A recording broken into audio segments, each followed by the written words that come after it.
కీర్తనల గ్రంథం 66వ అధ్యాయం.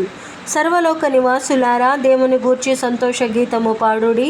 ఆయన నామ ప్రభావము కీర్తించుడి. ఆయనకు ప్రభావము ఆరోపించి ఆయనను స్తోత్రించుడి. ఇలాగున దేవునికి స్తోత్రము చెల్లించుడి. నీ కార్యములు ఎంతో భీకరమైనవి. నీ బలాతిశయమును బట్టి నీ శత్రువులు లొంగి నీ యొద్దకు వచ్చెదరు. సర్వలోకము నీకు నమస్కరించి నిన్ను కీర్తించును. నీ నామమును బట్టి నిన్ను కీర్తించును. దేవుని ఆశ్చర్య కార్యములను చూడరండి. నరుల ఎడల ఆయన జరిగించు కార్యములను చూడగా ఆయన భీకరుడై ఉన్నాడు. ఆయన సముద్రమును ఎండిన భూమిగా చేసెను. జనులు కాలినడకచే దాటిరి. అక్కడ ఆయన యందు మేము సంతోషించితిమి. ఆయన తన పరాక్రమము వలన నిత్యము ఏలుచున్నాడు. అన్యజనుల మీద ఆయన తన దృష్టి ఉంచి ఉన్నాడు. ద్రోహులు తమ్ము తాము హెచ్చించుకొన తగదు. జనులారా, మా దేవుని సన్నుతించుడి. గొప్ప స్వరముతో ఆయన కీర్తి వినిపించుడి. జీవ ప్రాప్తులనుగా మమ్మును కలగజేయువాడు ఆయనే. ఆయన మా పాదములు కదలనీయడు. దేవా, నీవు మమ్మును పరిశీలించి ఉన్నావు. వెండిని నిర్మలము చేయు రీతిగా మమ్మును నిర్మలులను చేసి ఉన్నావు. నీవు బందీగృహములో మమ్ము ఉంచితివి. మా నడకల మీద గొప్ప భారము, మా నడుముల మీద గొప్ప భారము పెట్టితివి.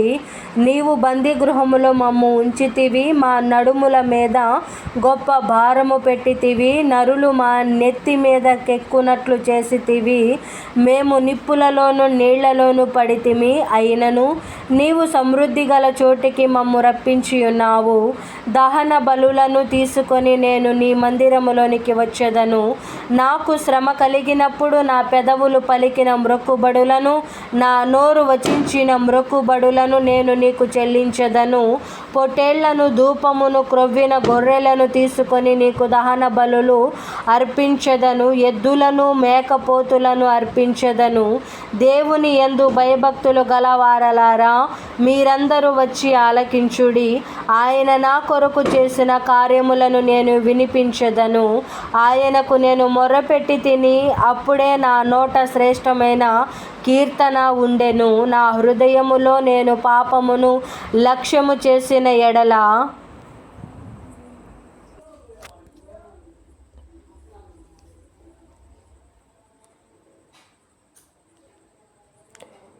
దేవుని యందు భయభక్తులు గలవారలారా, మీరందరూ వచ్చి ఆలకించుడే. ఆయన నా కొరకు చేసిన కార్యములను నేను వినిపించెదను. ఆయనకు నేను మొర్రపెట్టి తిని, అప్పుడే నా నోట శ్రేష్టమైన కీర్తన ఉండెను.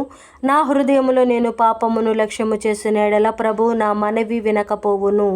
నిశ్చయముగా దేవుడు నా మనవి అంగీకరించి ఉన్నాడు. ఆయన నా విజ్ఞాపన ఆలకించి ఉన్నాడు. దేవుడు నా ప్రార్థనను తోసివేయలేదు. నా యొద్ద నుండి తన కృపను తొలగింపలేదు. ఆయన సన్నుతింపబడును గాక. దేవుడి పరిశుద్ధ వాక్యం మన వినికిడిని భద్రపరిచి దీవించును గాక. ఆమేన్.